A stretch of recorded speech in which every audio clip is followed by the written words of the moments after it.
మోసం, దోపిడీ, దౌర్జన్యం, భూ కబ్జాలే పాలనగా జగన్ రెడ్డి పరిపాలిస్తే తర్వాత వచ్చిన కూటమి పాలనలో చంద్రబాబు నాయుడు గారు ముఖ్యమంత్రిగా ప్రమాణ స్వీకారం చేసిన తర్వాత రాష్ట్రంలో ప్రతి ఇంట కాంతులు వెదజల్లుతున్నాయి. సూపర్ 6 హామీ అమలుతో కూటమి సూపర్ హిట్ కొట్టింది. 5 ఏళ్లలో వైసీపీ పాలనలో రాష్ట్ర అభివృద్ధి అటకెక్కితే కూటమి పాలన వచ్చిన ఈ 13 మాసాల్లోనే రాష్ట్రం అన్ని రకాలుగా అభివృద్ధి చెందుతా ఉంది. పరిశ్రమలు, ఐటీ కంపెనీలు, సంక్షేమ కార్యక్రమాలు, అభివృద్ధి, రోడ్లు, ప్రాజెక్టులు, నీటిపారుదల ప్రాజెక్టులు అన్ని పరుగులు పెట్టిస్తూ రాష్ట్రం సర్వతోముఖాభివృద్ధి అన్న చందాన అభివృద్ధి చెందుతా ఉంది. 5 ఏళ్లలో విధ్వంసం సృష్టిస్తే 14 మాసాల్లో అభివృద్ధి చేసి చూపిస్తున్నారు చంద్రబాబు నాయుడు గారు. ఒక మంచి గురించి చెప్పాలంటే ముందు 5 ఏళ్లు విధ్వంసం పాలన సాగించిన రాక్షసుడి గురించి చెప్పాలి.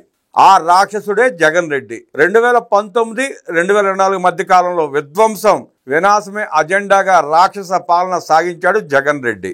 2024లో అధికారంలోకి వచ్చిన కూటమి పాలనలో సంక్షేమం, అభివృద్ధి 2 కళ్లుగా సుపరిపాలన సాగిస్తున్నారు సీఎం చంద్రబాబు. అధికారంలోకి వచ్చిన ఏడాదిలోనే ఇచ్చిన హామీలను మించిన సంక్షేమాన్ని అమలు చేసి పేదల పక్షపాతిగా నిలిచారు చంద్రన్న. ప్రజానాయకుడు అంటే ఎన్నికల ముందు హామీ ఇవ్వడం, అధికారంలోకి వచ్చాక మర్చిపోవడం కాదు. హామీ ఇచ్చామంటే ఆ హామీ అమలుకు కట్టుబడి పని చేయాలని, పేదలను ఆదుకోవాలని, అక్క చెల్లెమ్మలకు అండగా నిలబడాలని, వృద్ధులకు కొడుకుల ఆసరాగా ఉండాలని, నిరాశ్రయులకు 3 పూటల పట్టెడనం పెట్టే ఆపద్బాంధుడిలా ఉండాలని చంద్రబాబు ప్రభుత్వ పాలన చూస్తే అర్థమవుతుంది. అధికారం అంటే సొంత వారికి దోచిపెట్టాలి, జిల్లాలకు జిల్లాలను వాటాలు వేసుకుని భూ కబ్జాలతో పంచుకోవాలి, మైనింగ్, మద్యం, బియ్యం కుంభకోణాలు సాగించి కోట్లు దండుకోవాలి. గత వైసీపీ ప్రభుత్వ పాలనలో చేసింది, ప్రజలు చూసింది ఇదే. చాలని ఉపాధి అవకాశాలతో జీవితాన్ని నెట్టుకొస్తున్న నిరుపేద, మధ్యతరగతి కుటుంబాలకు సంక్షేమాన్ని అమలు చేస్తూ రాష్ట్ర అభివృద్ధి లక్ష్యంగా కృషి చేయడమే ప్రభుత్వ విధి విధానమని ఈ 14 నెలల కూటమి పాలన చూస్తే అర్థమవుతుంది. ఎన్నికల ముందు ఇచ్చిన 100% హామీల్లో దాదాపు 70% పైగా హామీలను 14 నెలల కాలంలోనే అమలు చేసి చూపించారు సీఎం చంద్రబాబు నాయుడు. చెప్పిన విధంగా సూపర్ 6 పథకాలు అమలు చేసి రాష్ట్రంలో కొత్త చరిత్రకు నాంది పలికారు. వెనుకబడిన జిల్లాలకు వెన్నుముకగా నిలిచారు. రైతును రాజును చేశారు.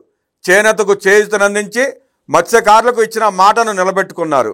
బీసీ, ఎస్సీ, ఎస్టీ మైనారిటీలను ఓటు బ్యాంకుగా కాకుండా అభివృద్ధి సాధకులుగా మార్చే విధంగా కార్యక్రమాలు అమలు చేస్తున్నారు. రైతు బాగుండాలని వ్యవసాయానికి అత్యధిక ప్రోత్సాహాలు అందజేశారు. రాష్ట్రమంతా సుభిక్షంగా ఉండాలని యుద్ధ ప్రాతిపదికన అన్ని పెండింగ్ ప్రాజెక్టులను పూర్తి చేసేందుకు బడ్జెట్ లో నిధులు కేటాయించి పనులు ప్రారంభించారు. పోలవరం ప్రాజెక్టుకు పునర్జీవం పోశారు. ఆంధ్రుల కళల రాజధాని అమరావతి నిర్మాణానికి 70,000 కోట్ల రూపాయలతో పనులు ప్రారంభించారు.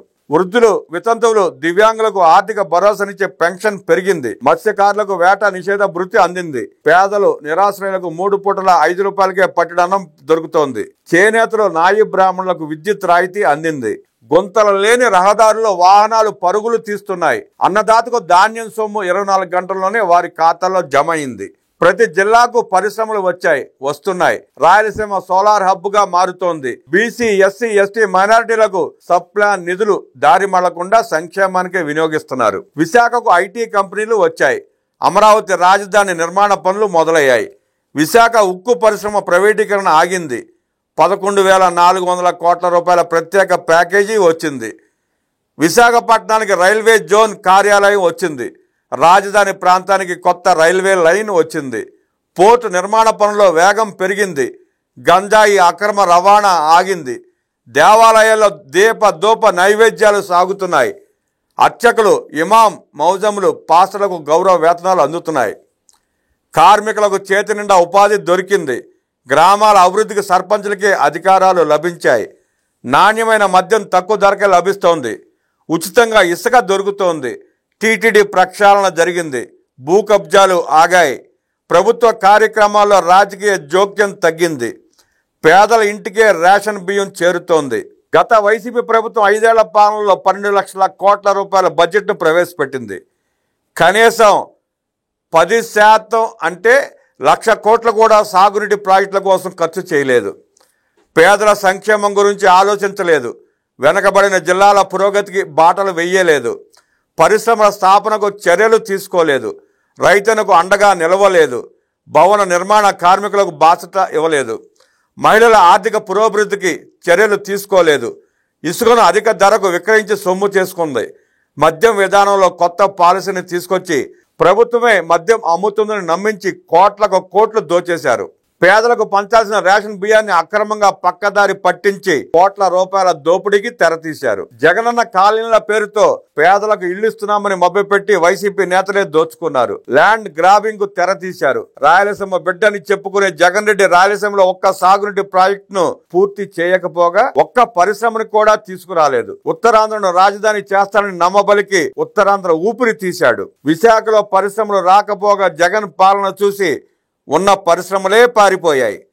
కలల రాజధాని అమరావతిని 5 ఏళ్లు నీట ముంచి 3 రాజధానులంటూ పిచ్చి ప్రాలాపనలతో ప్రజలను మభ్యపెట్టి రాజకీయ చదరంగం ఆడాడు దుర్మార్గుడు. మాటలే తప్ప ప్రజా శ్రేయస్సుకు పనికొచ్చే ఒక్క పని వైసీపీ నేతలు చేపట్టలేదు. ఇలాంటి నాయకుడినా మనం ఎన్నుకుంది, ఇలాంటి పార్టీగా మనం ఓట్లు వేసిందంటూ బాధపడని ఇల్లు లేదు, ఆవేదన చెందని వర్గం లేదు. 2024 ఎన్నికల్లో జగన్ రెడ్డికి ఓటుతో బుద్ధి చెప్పి నూతన శకానికి ఏపీ ప్రజలు నాంది పలికారు. కూటమి ప్రభుత్వానికి భారీ విజయాన్ని అందించి విజయ బావుట ఎగరవేశారు. 2024 జూన్ 12న అధికారంలోకి వచ్చిన తొలి రోజే సీఎం చంద్రబాబు 5 దసరాలపై సంతకాలు చేశారు. అప్పటి వరకు 3,000 రూపాయలు కూడా ఇవ్వలేని పెన్షన్ ను 4,000 రూపాయలు చేశారు. 64 లక్షల మందికి పెన్షన్ సొమ్ము అందించారు. 16,347 డిఎస్సి పోస్టుల భర్తీకి చర్యలు తీసుకున్నారు. ఏడాది లోపే వాటిని భర్తీ చేశారు. ల్యాండ్ టైటిలింగ్ యాక్ట్ రద్దు చేసి భూ వివాదాలకు పరిష్కారం చూపారు. రాష్ట్ర వ్యాప్తంగా 204 అన్నా క్యాంటీన్లను పునరుద్ధరించి 5 రూపాయలకే టిఫిన్, 5 రూపాయలకే మధ్యాహ్న భోజనం, 5 రూపాయలకే రాత్రి భోజనం పెడుతున్నారు కూటమి ప్రభుత్వం.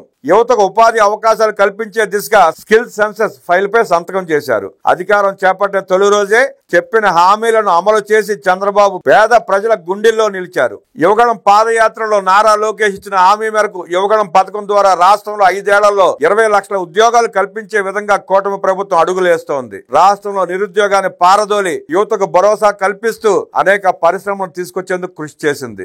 దాదాపు 10 లక్షల కోట్లకు పైగా పెట్టుబడులను సాధించింది. తద్వారా రాష్ట్రంలో 8,50,000 ఉద్యోగ అవకాశాలు సృష్టించారు. ఏడాదిలోనే 5 లక్షల కోట్ల విలువైన ప్రాజెక్టు పనులు రాష్ట్రంలో శరవేగంగా జరుగుతున్నాయి. వెనకబడిన రాయలసీమలో 49 భారీ ప్రాజెక్టులు పరిశ్రమలు పెట్టేందుకు ముందుకు వచ్చాయి.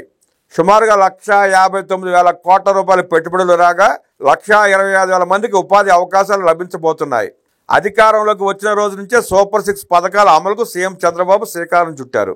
యువతకు 20 లక్షల ఉద్యోగాలే కల్పన లక్ష్యంగా ప్రభుత్వం పనిచేస్తోంది. ఇప్పటికే 10 లక్షల కోట్లకు పైగా పెట్టుబడులు సాధించింది. తద్వారా రాష్ట్రంలో 8,50,000 ఉద్యోగ అవకాశాలు సృష్టించారు.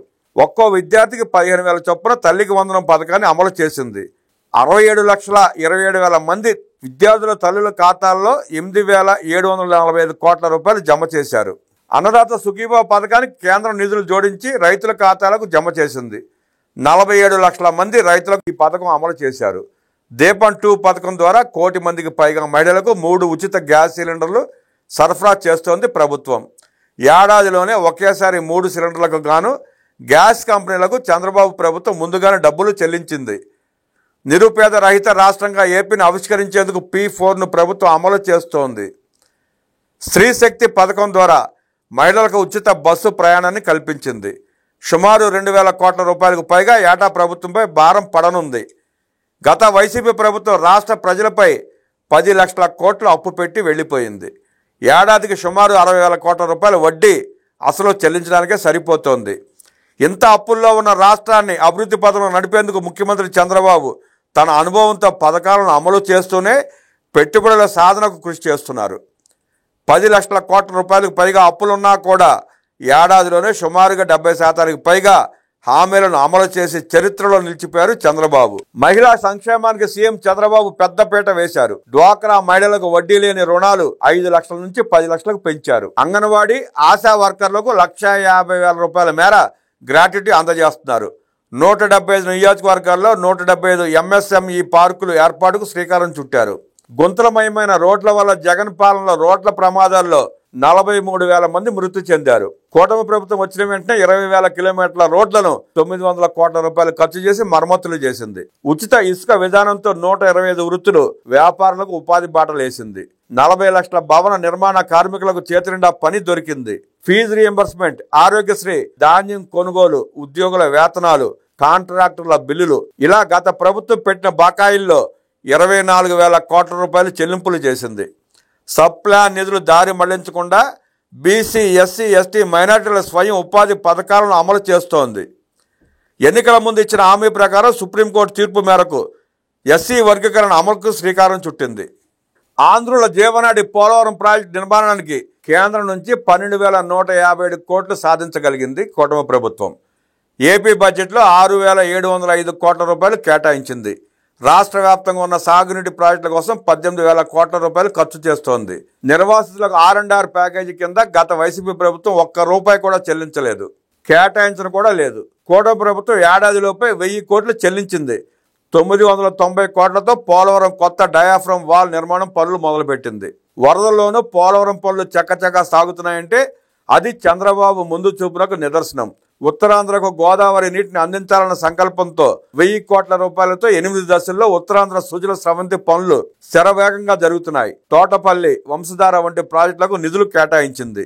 2026 జూన్ నాటికి వెలిగొండ ప్రాజెక్టు ఆయకట్టుకు సాగునీరు అందించడమే లక్ష్యంగా యుద్ధ ప్రాతిపదికన పనులు సాగిస్తోంది. రాయలసీమ సాగునీటి ప్రాజెక్టులకు 6,000 కోట్ల రూపాయలకు పైగా నిధులు కేటాయించి ఖర్చు చేస్తోంది. అంద్రినివా సుజల స్రవంతి ద్వారా 3,870 కోట్ల రూపాయలు ఫేజ్ 1, 2లకు వెచ్చిస్తోంది.